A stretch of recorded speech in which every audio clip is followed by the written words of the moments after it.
Well, let's get into this.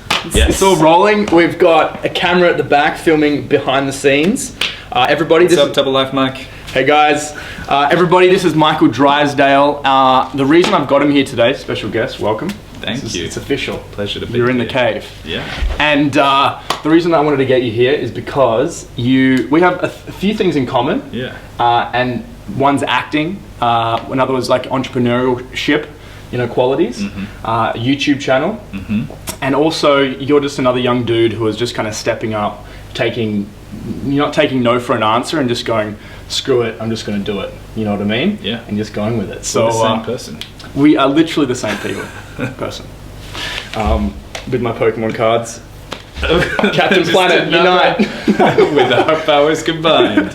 We actually weren't like increased in power at all because we just did the exact same thing. Damn it! You didn't play World of Warcraft though, did you? Oh, no, I didn't. I play League of Legends now though. Have you played any of that? I never got into it. Okay. You guys might think if you are along the same line, if you're type A competitive personality type and you sort of think you're all about personal development and self-improvement, the fact that we've opened this with Pokemon cards, World of Warcraft and League of Legends, you're like, I'm about to tune out. But something that I just want to say is from my experience, games actually can have a profoundly positive impact on personal development and entrepreneurship if you play them the right way. But yeah, that's something that I always love to talk about. I was hooked. I didn't play them the right way at all. I used to play 16 hours a day. It was rough. Yeah. But look, yeah, totally. Gaming is a great thing. So I love it. Did you know that if say we were to play a game like Call of Duty together in the room in the same team, and we were to play for a few hours or whatever, it would be likely that our breathing would sync up, our heartbeats would sync up, build rapport through a lot of micro transactions, and then the same chemicals get released in your brain doing that, and you build teamwork and things like that. Same chemicals get built up as when people are falling in love. So I'm not saying that we would fall in love, but what? Yeah, but it's a possibility. Yeah. No, but you're saying you don't have to be in the same room for that to happen. If we are in the same room. Yeah, wow. Because that's how you get the microtransactions. Like you're playing the game, and even if you go like, go, grenade, yes, perfect. Fuck, that was, yeah. Yes. Just those little things, like all the time. Yep. Like you might share 150 microtransactions in a game, and they build rapport. Well, they say if women who stay in the same home or house, after a period of time, all their periods will sync up. Yeah. I don't know how fun fact, but well, it's like doing that. I also have heard that a bunch of times, and then I've heard one thing to the contrary. So I'm just gonna bring that up for some reason. I heard somebody say that that's a load of bollocks, but whatever. I don't know. Doesn't affect us. Contrary. Let's move on. Contradictory science. Yeah. So moving on. For everybody, Michael out there, just want to share a bit about your background and what you're doing today. Sure. Yeah. I studied, I've been acting since I was about 6 years old. Always growing up as a kid, like if you at the moment feel like a walking contradiction, it's okay. There's another one of you out there. It's me. Because I was into acting from 6, and I studied acting at the Western Australian Academy of Performing Arts. I also studied in high school at John Curtin College of the Arts in Western Australia.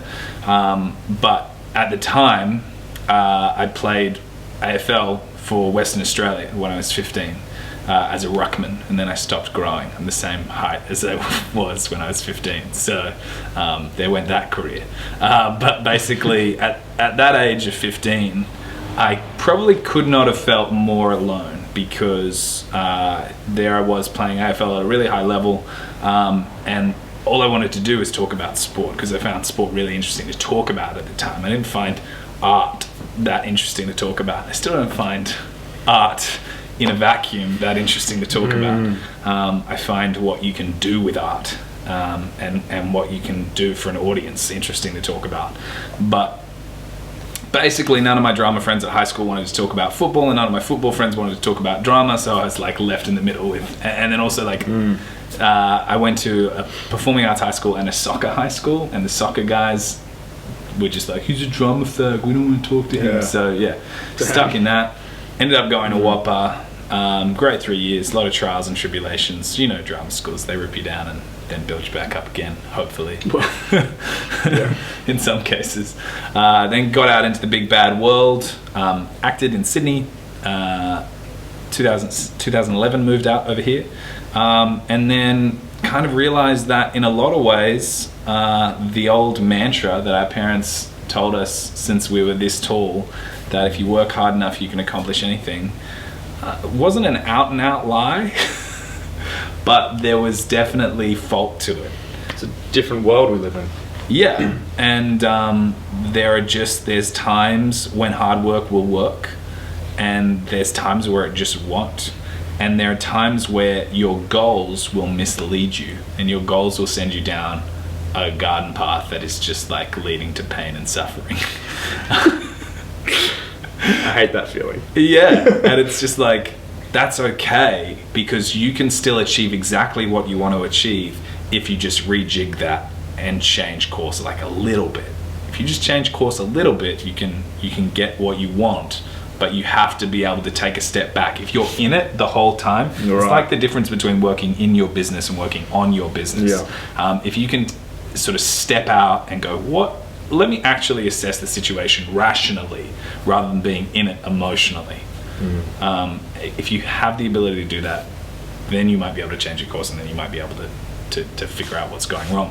I did that and just said, look, do I want to keep on chasing the tail of this acting industry forever and ever, amen?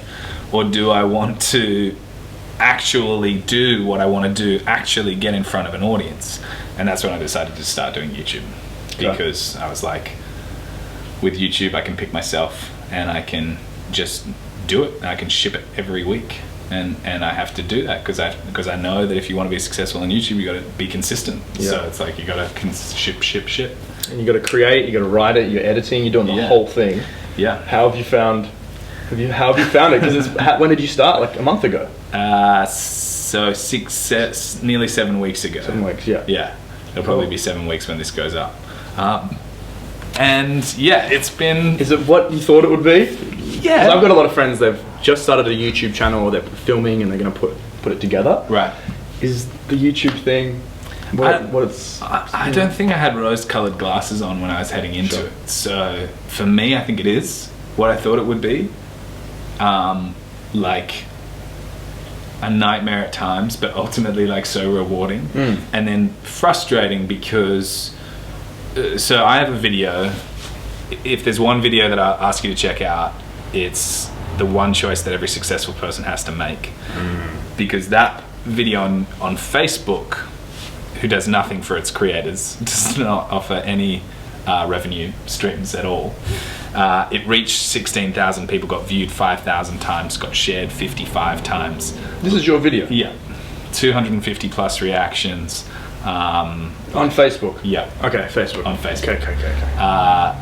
So yeah, 250 plus reactions, 55 shares, 70 comments, and it went really well. And I tuned into, so something I think, like one basic rule, very basic rule for YouTube is, if you want it to go, like, or social media in general, if you want your post to go viral, you've got to reach the tipping point emotionally of whatever it is you're going for.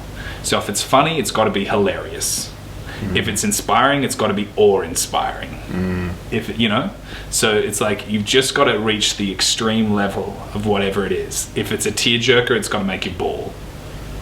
And when you get to that tipping point and you go, yeah, now I'm in the sweet spot, that's when people hit share.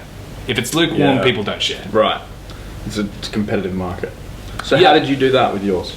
Did you plan for this to be viral, or like I think not every time. There's a decent amount where you just want to be able to create rock steady, really good content that your audience is going to love. That your main stage audience is going to love, and they're just going to tune in and just be like, yeah, sweet, I got my dose, I'm happy to go. And then there are your growth videos where you want them to be viral and you want to hit that tipping point. So it's like, to do it every time would be exhausting. But on those growth ones, you really got to focus on it. And so with this one, like, I felt like it was something important. I felt like it was something motivational. I very much did plan the speech. I did like it in front of a blue screen once and was just like, nah, screw this doesn't suit the story. I'm going to do it in front of my background with all my posters in front of it and say this used to be a blue screen, and tell the story of the growth and the development. And then I threw in the music in the background, and I think the music really took it to another level. Because I don't know, like, I love music. I can't sing or play an instrument that well. I played saxophone during high school, didn't practice enough. But I think that it always adds another level. For sure. Always kind of adds a kind of, it's like, an X factor. It's when you watch a comedy. Have you seen those, like a horror movie, and they put like comedic music to it, or they put a comedy song and put horror music to it, and it changes the whole thing. Exactly. Sound design is massive. So I think if you can do that, that is, if you have those technical abilities to throw sound into your videos, can really amplify them. And what's the message that you're going for? Because there's a kind of theme. You've got obviously the gaming stuff, and your story, and then you've got a few videos. But what's the message that is there a theme? The crux, I think, for me is, hey buddy, look at that, your dog's just Lucky, come in, come on, up. Hey buddy, it's Lucky, it's the dog. I think the core message for me is it's kind of like creative entrepreneurship with a gameful mindset. So, and that's not games as in the sense of like, I'm PewDiePie, watch me play this game.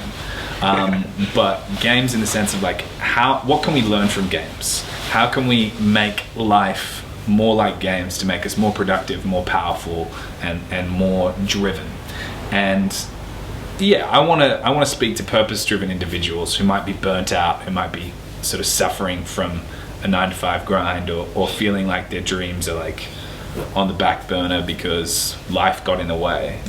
And I want to help them re-energize, reinvigorate, and basically like live life on purpose and still be able to enjoy it with a childlike curiosity, with like a gameful mindset, that says success is doing more of what I want with the people I love, rather than success is earning $250,000 a year, working 80 hours a week. Right, being attached to the outcome. Because that's not what success is to me. So there's like one of my favorite quotes. For some people, though, that is. But and if that is, then you're not supposed to be on my channel. Exactly. That's all right. Because some people that's all they care about, and that I just think that 90% of the time that leads to problems down the road. For sure. The thing that I would say is that one of my favorite quotes is from Tim Ferriss in his book, The 4-Hour Workweek. And it says that money multiplies in practical value depending on the number of W's you control in your life. What you do, when you do it, where you do it, and who you do it with. He calls it the freedom multiplier. So if I've got somebody who is earning $50,000 a year and they control all 4 of those things, they are infinitely richer than somebody who earns $250,000 a year and owns none of those things. Okay. So that I think is what you should go for, controlling what you do, when you do it, who you do it with, and where you do it. So he's a big influence, Timothy Ferriss. Yes. The legend. The absolute legend. And who are some other books or other authors or other followers, people that you follow and get inspiration from? Sure, so many. Seth Godin is massive. Cool. His books, The Purple Cow, Tribes, The Dip, What to Do When It's Your Turn and It's Always Your Turn. If you're going to start with one, start with that one.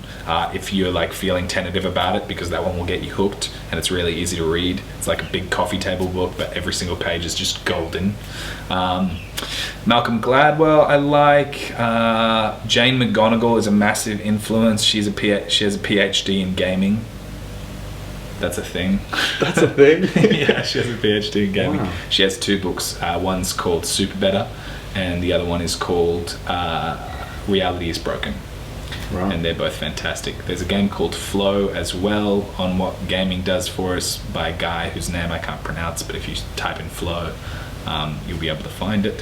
What about creating flow in your life? Yeah, but through also understanding the game, the rules of the game. It's the state of flow that we find ourselves in when we're fully immersed in an activity. It doesn't actually have to be a game.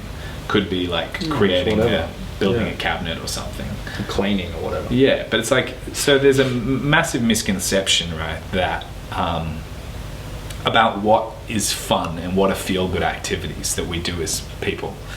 Things like watching TV, watching a movie, drinking, all these kind of passive activities where we go, that's what we do to have a good time and unwind. Studies have been done that scientifically prove that people's moods were monitored during those times, and times where people were doing hard work that they chose for themselves. So they were engaged in some activity fully, whether it was chopping down firewood or whatever, or any kind of activity where they were fully immersed. It was hard work that they chose for themselves. They didn't have to do it, they wanted to do it, and the moods were significantly higher doing the hard work that they chose for themselves than watching TV or surfing the net or spending time on social media, those sort of things. Because our brains crave productivity, and our brains sort of crave problem solving. And just get yourself into a practical problem solving situation. Because you spoke in one of the videos talking about values, talking about what's important to you, and values are really what rule our life, and you spoke about how acting was one strategy for meeting your values in a way, and now I guess blogging and videoing and stuff like that. And can you touch a bit more on that? Yeah, I think because there's so many. The reason I ask, because there's so many people out there I have friends who are just stuck on the acting thing, or they're stuck on the business thing, and not that they're stuck. It's maybe my judgment, but they're like, it's not working for me, and I really believe in being flexible and changing with the times, and if you're going to be creative, you can be creative in other ways as well. Acting is just one way of feeling a certain way. I get the same feelings acting that I do doing these video blogs or cooking or meditating, stuff like that. Yeah. So I really hope that maybe one day this is my calling card, and I come up with a way, a foolproof method for people to sort of find out what a bigger picture focus is for them, or what a bigger picture value kind of statement is for them. And for me, it's always been two things. The reason that I got into acting was because it gave me a physical, visceral reaction to something that I was watching. So that's what I want to give now. So I want to give people a physical, visceral reaction to something that they see. Whether that's the hair on the back of their neck standing up on end, giving them goosebumps, making them laugh, making them smile, making them inspired and want to stand up and dance, anything like that. Because that's very early on, from when I was 6 years old, I went to a show and I got goosebumps all over from this wicked witch cackling. That's in one of my videos. And then the other one is that watching films and seeing stories that I felt reflected my life back to me made me feel less alone. And so I was really fucking lucky. And people always tell me you found that out at 12? I was really, really lucky that those two things, it did take me a while to realize that those were the things that I wanted to do and not acting, because I did have them extremely tightly linked to acting, which is what I think everybody does. They always tie it to the strategy, which is so limiting. It's like monkey see, monkey do, right? So you see something that you that gives you a feeling that you love, and you go, I want to do that, rather than you realize that the feeling that you love is what you want to do. Yeah. That's what you want to give to people. In different ways. Yeah, exactly. Yeah. So Gary Vaynerchuk talks about don't be romantic with how you make your money. Yeah. Don't be so narrow-minded, because the world's changing so fast. It really is. I mean, it's crazy. It's the thing that I mentioned is back in the 90s, real actors went on TV. You'd never see Kevin Spacey on TV in the 90s. No, it was all about the movies. Now Kevin Spacey, House of Cards, and it's not really even TV, it's online. And back in the 90s, YouTube didn't even exist. So it's like now there are kids growing up that are dreaming of being on YouTube, and probably when they get to the age that they can do it, will have moved on to something else. But they'll still be dreaming about YouTube. Well, I guess Snapchat's. Yeah, so it's just like, don't let your dream go extinct. Find out what is at the core of what you want to do, and focus on doing that, and realize that there are loads of different ways that you can do it. Nice. Yeah. Nice. So you mentioned before there's this like app or some book thing that I was like, I need to write that down. Yeah. It's like an app or something that allows you to read books quicker. Yeah, so I'll mention it to you. I'll mention the app first, and then I'll sort of tell you how I came about it. The app is called Blinkist, and it basically takes non-fiction books and it boils them down to the most essential elements. A lot of the time with non-fiction books, you get like 4 or 5 super key learnings, and apart from those 4 or 5 super key learnings, it's fluff. It's not, it's like, I don't want to be mean to them, but they feel like they have to fill out 200 pages or 300, 400 pages for the publishers. Sit on the shelf. But in actual fact, it's like they could get it out in an article. Yeah. And so Blinkist, what it does is it boils down pretty much every book into 15 minutes, and you can either read it or you can listen to it with audio. The way that I like to do it is I like to listen to it with audio and take notes, and that's when I feel like it really sinks in.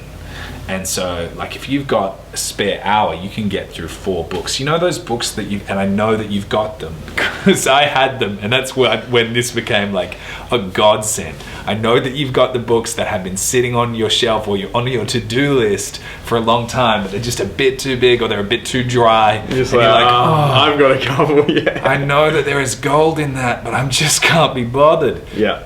This is absolute gold for that. Listen to it, take notes, let it sink in. Absolute gold.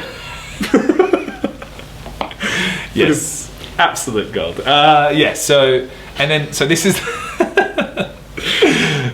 That's right. Feel free to apologize later. It's also known as the incubator for success down here. Nothing but the best. Nothing but the best. That's it. Pure gold. The second thing that I just wanted to mention was how I got a hold of that. So I fell in love with Audible, which I still love. If there's a book that you listen to on it that you're like, oh my god, that's gold, listen to the whole thing. Get it on Audible. You get a free credit every month, you get a full audio book. It's like, whatever, you might be listening for 12, 14 hours, but it's worth it. Yeah. So I was telling a rider that I had, because I do Uber, which firmly puts me in control of what I do and when I do it. Which I cannot, like, it's not a forever solution because driverless cars are going to come along and get us all out of a job. But if you've got a morsel of a chance of doing it now for a period of time, and you've got a car that fits and you haven't lost your license before, and those are the few caveats. But if you've got a chance to do it right now, if you've been thinking about quitting your job and focusing on a thing, and you've got, like, that's at a legitimate stage. If you haven't got a plan, don't just quit your job. But if you have a plan and you've been thinking about quitting your job so you can focus on it more, do that and do Uber. Because Uber is a godsend, and it's not going to be around forever. And other things will come up, and we all got to let each other know about those things when they come up so that we can keep on hustling and keep on the grind. But Uber is incredible for me on a couple of levels, because I was driving along, I had this guy, he was a creative director for a media agency, and he said, if you love Audible, you love Blinkist. And there have been so many, and it's like, as soon as I mention somebody that I run a YouTube channel, they're like, oh, I might be able to help with that, like this thing, whatever. Yeah. People want to help YouTubers. Totally. I don't think I've ever had that response when I've told somebody I'm an actor. And they're like, oh yeah, let me help. Well, maybe someone's like, oh, I've got this I met someone in casting, and they, and then you look at them and they're like, no one or something. Yeah, it's like, oh, how's that going for you? You been in anything lately? Yep. Anything I know about? It's like, oh yeah, my brother wants to be an actor. I was on an ad once. And they just look at you like, my brother's a fucking idiot too. And I'm like, thanks, man. YouTube's a different game. It is. Sure. And the podcasting as well. Yes. And the whole... 100%, because it's this new media and everybody's excited about it because they go, oh yeah, I like that. That's cool. And as far as like, it's like, if this is the race, in this kind of new media. We're at about here, but to get to where Australia is on that, you have to like zoom in on this so that this much becomes this big, and then Australia's like here. Yeah, we're behind. Yeah, so by a long way. And so like we're at the beginning. And so if you think you've missed the boat, you're wrong. Because it's still so fresh, it's still so young, and there's still so many people out there in Australia that are looking for somebody that they connect to, because the quality just isn't like the earliest adopters. A lot of the times in Australia, they're still not that good. Or they're older people because they're more skilled. Or in particular spaces, they're still not at that level. So you've still got time. You can get in, especially in the podcast. And that sort of thing. Sweet. People want to help, and so this guy put me on to Blinkist. I've had so many great contacts made through Uber, and it's like I earn the same income that I was earning when I was slaving away in a call center, and still making good money because I was doing sales and I was quite good at it. But it was just completely and utterly unfulfilling. Whereas Uber, I love driving my car. I love meeting people. I love having the conversations that you get to have with people, and earning good money. Uber is the gamification of a company to perfection. Totally. Every time it's like ding, ding, and it comes up with a circle around the passenger, and there's like this blue line that is counting down the amount of time that you have to pick them. So if you're driving late at night and you've been thinking about like setting your destination for home, it's like, oh, just one more. Oh, just one more. I'll keep going. And so like, and every time it's like, you made more money. I just want to get to that next level. Yeah. That's it. And you've got the rating just system. for helping people. Yeah, and everything. And they do a really good job of motivating you and keeping you, making sure that you know how much of a difference you're making. And my friend was showing me the areas where it was like 2 times, 3 times, 4. I was like, I want to do it. How do I do this? Exactly. And they've got the carpool thing coming. They've got all that. It's just crazy. I swear I had the idea before it happened though. Like, I'm sure a million people are like, I thought of that. If you go out and you play, like if you go out driving for a night, it's like you're playing a game. And when you come back at the end of the night, you're like, I played well tonight. It was really good. Or I didn't. I'm a professional. If you come back and you're like, such a noob. 40, 50 bucks an hour, I played well tonight. Then, it's like, or if you're like, oh, damn it, 30 bucks an hour. Yeah. Yeah. So like, you've got a pretty strong mindset around this stuff. Like, do you struggle with like getting through, I know it's a lot of work to edit these videos, put them online, juggling life, juggling friends and relationships and stuff, like, how do you keep yourself in high spirits and what do you struggle with? What's been the hardest lesson or the biggest challenge so far? This is a good question. I think one of the biggest challenges so far has been about expectation meets reality. Like we all want it to happen all at once, and I can be obsessive about. Like I'm a type A competitive personality, and so I want to take over the world. What does that mean? What is that? For those who don't know what a type, like, is that Myers-Briggs type A? No. So like type A competitive personalities are just people that, I don't know, hyper competitive. They want to super competitive. They base things on like results and outcomes, and it's like, it means I want to conquer the world, not tomorrow. Yesterday. Now. Yesterday. Okay. Yeah, all right. And so like, building a YouTube channel takes time and takes uploads and takes consistency and takes just being consistently good. And one of the good things about YouTube is that even if the content doesn't get seen right away, something can very easily go retroactively viral. Yeah. Like 2 years after you post it, when you get found by somebody bigger and they give you a shout out, and then people start going to your page, and then somebody sees this video and then they start sharing it, and then other people start sharing it. It just happens because it finally got seen. It's like the grind of it. Yeah, getting in and going, it's not going to happen today, it's not going to happen tomorrow, it's going to happen over a long period of time, and you're in it for the long haul, and you can't expect immediate gratification. But also just like falling in love with the journey of that as well, and just like going, every little bit along the way is great. Because, progress. Yeah, and you still do see results. They're just like incremental. Yeah. And then hopefully one day there's just like an overnight success. That's right. It's like took me 10 years. I've been doing these videos for 5 years and they call me an overnight success. Something like that. Something like that. I don't know. I don't know what else I struggle with. I think I struggle with. The other major struggle is definitely around help.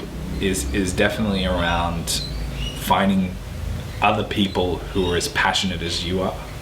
I don't know if you're the same with Zach, but I think that coming from the acting world, so often you meet people that might pretend that they're interested in being behind the camera, but given the first second they're actually what I really want to do is like act and perform and actually be in front of the camera, and I really resent you for like putting me behind the camera for too long.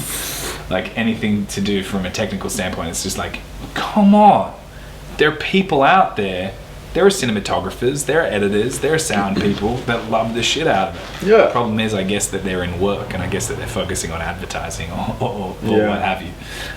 But it's like, I want to meet those guys at the beginning of their journey where they feel like they want to do something that might not work, where they feel like they want to do something that's a little bit riskier and a little bit, and just honest about they're it. just as passionate about it.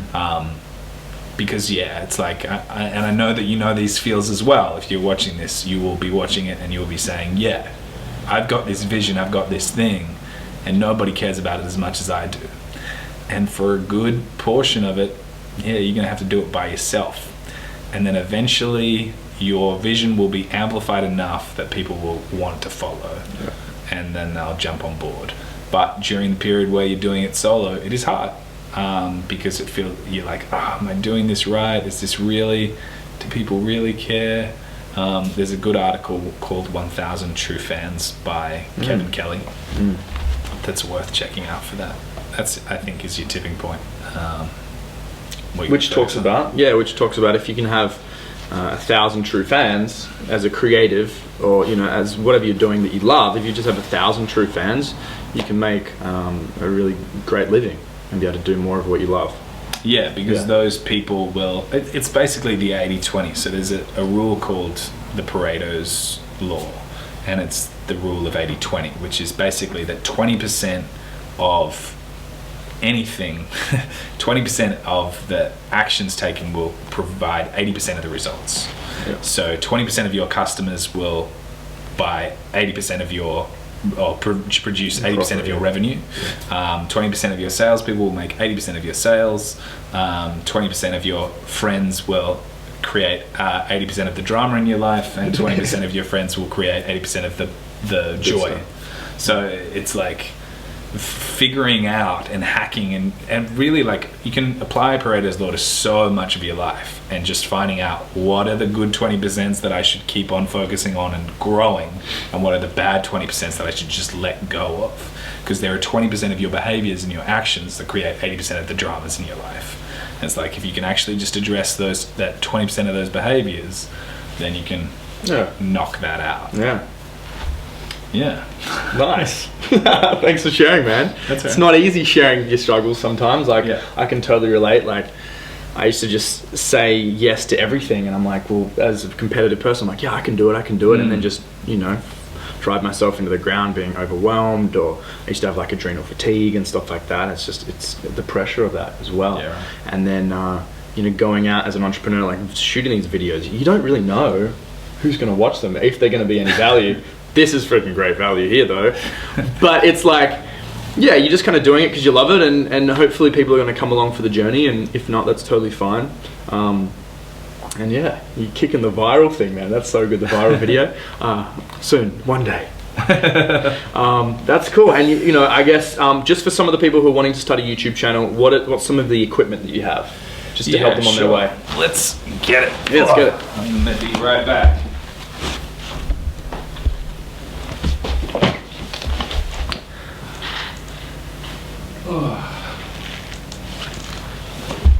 All right, here we go. All right. So, a couple of things. This guy is probably, I don't know, it's not my least favorite, but you're not very happy with him. It's the first thing that I look to upgrade. This is the camera, so This is a Sony A65. The problem is that they don't even make lenses for these anymore. Oh. They've created a different mount for the new ones. It has good autofocus, which is important when I'm shooting by myself or I'm shooting on my GorillaPod, which I'll show you in a sec. This is a Rode VideoMic Pro, which is really good. It's a really worthwhile thing investing in. It's about $250. This was too much. It was about $2,000 or something. Okay. And it shouldn't have been that much. Yeah. This is Miller So Air. the lens was $2,000? No, the body and the lens together. And the lens? Yeah, it's probably about 2.5. Yep. This bad boy is a Miller Air tripod. This is what I shoot most of my stuff on at home. I don't take it out too much because it's pretty heavy, but I just decided to bring it today because I'm going to do some landscape shots, and having the fluid head is really good for making it pretty and just like smoother. And that's a good investment, that one. Yes, that one is it's like $1,000. Yeah, or like it might be like $8.99 or something like that if you get it online at the right. But it's the best quality. It will last you forever. Yeah, it does. It will last you forever. A friend of mine who's a cinematographer, when I was like thinking about getting a tripod, was like, "Oh, are you serious? Are you serious?" I said, "I'm serious." And he said, "Well, you want to get something from Miller?" And I was like, "What about like Manfrotto?" And it's just like, "You want to get a pair of Skittles? Put it on a pair of Skittles. See, it'll fall over in the wind and your camera will break. How do you feel about that?" So there's just like a certain degree where it's like, yeah, quality is quality. This one is from Joby. It's a GorillaPod. I followed Casey Neistat's advice on this and got it. It's like a good selfie stick when I'm out and about for a oot and a boot, for a vlog with the camera, and it's like, it holds a DSLR easy. You can also like wrap it around things and just like curl it and shit. So do you take that when you went to Comic Con or the eBay thing? That's what you took? That's right. Yeah. It's just easy to travel with. Yeah, exactly. And there's a certain degree, it's definitely not a Steadicam, but there's a certain degree to which you can hold it like this with handlebars, and if you walk really smoothly, then it kind of does the job, but it's mostly on you. Yeah, cool. That's so those are. And then how do you edit? What do you I still am just editing on iMovie at the moment, which is super simple. Cool. I use free music through YouTube mostly. Yep. Do they have to be careful with music copyrights and stuff? Yeah. They just won't let your videos upload onto. Well, they won't let you post them. Or like when you do, it'll recognize it and it'll be like, oh, copyright infringement, take it down. Yeah. And you do that too many times and your channel gets deleted. And it's, the time that it takes to upload is like hours. You got to then edit, Cheeky hack. Change the whole thing. Cheeky hack. Oh, yeah? Because we live in Australia and internet, terrible. So bad. Malcolm Turnbull, I hate you. Sorry. But it's better than no internet, but we still want some pretty good internet. Yeah, come on, it's Australia. So what's the hack? This is gold. Yeah. So at home in North Bondi where I live, it takes like an hour and a half to upload a video. But if I go into Sydney Uni and I use my friend's student, it takes 5 minutes. What? Yeah. Same video that would take like an hour and a half at home. How fast is their internet? Like fast. Just ridiculous. Like 100 times faster. Because they're smarter than the rest of us, apparently. Yeah. Is that how it works? They're on the NBN, I think. So they're NBN enabled, so it's just like, boom. That's a really good idea. I've got so many videos I need to upload. Yeah. And I might just go in for the afternoon. They're all up there and then you just release them whenever you... Yeah. You just hit publish. I'm so glad you came today. Ta-da! That's my favourite part. No, I'm just kidding. 100%. I wouldn't be surprised if it was. No. It was my favourite part, let me tell you. But man, did you have any, any last little messages for anyone out there who's watching this and wants to come across to your channel? Who do you want to connect with? You mentioned it briefly. You spoke through the type of person that you want to help with your channel. If you want to live a great life and you want to live on purpose and you want to have fun doing it and you want to be connected to other like-minded people who can help you make a ruckus, and if you feel like you're ready to pick yourself, if you feel like you're almost ready to pick yourself, if you feel like you're on that, you're having that discussion at least where you're like, yeah, I could do something, because you can. As I said in one of my videos, if you've got one of these in your pocket, you've got a connection making machine, that's how easy it is, then head over to Double Life Mike and let me help you out. Let me see if I can help you get there. Because that's who I want to talk to. I want to talk to purpose-driven individuals who want to make a ruckus and get shit done. Yes. So yeah. Awesome, man. Thank you so much for being here. Everybody loved it.